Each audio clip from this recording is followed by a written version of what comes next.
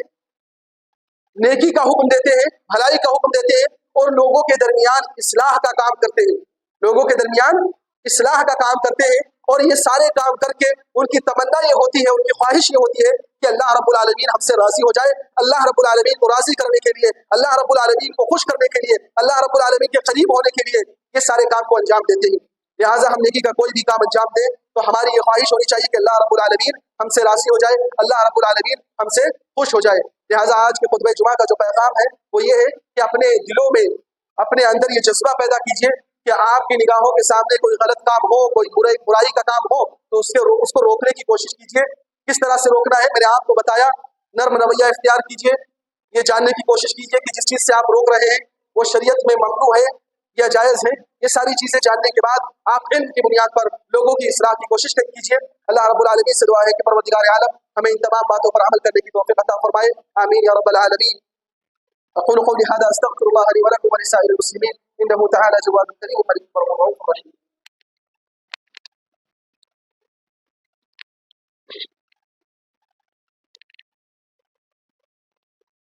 الحمد لله رب العالمين والصلاة والسلام على رسول الكريم وعلى آله وصحبه أجمعين ومن تبعهم بإحسان إلى يوم الدين، أما بعد، إن الله وملائكته يصلون على النبي يا أيها الذين آمنوا صلوا عليه وسلموا تسليما، اللهم صل على محمد وعلى آل محمد كما صليت على إبراهيم وعلى آل إبراهيم إنك حميد مجيد، اللهم بارك على محمد وعلى آل محمد كما باركت على إبراهيم وعلى آل إبراهيم إنك حميد مجيد۔ عباد الله رحمكم الله،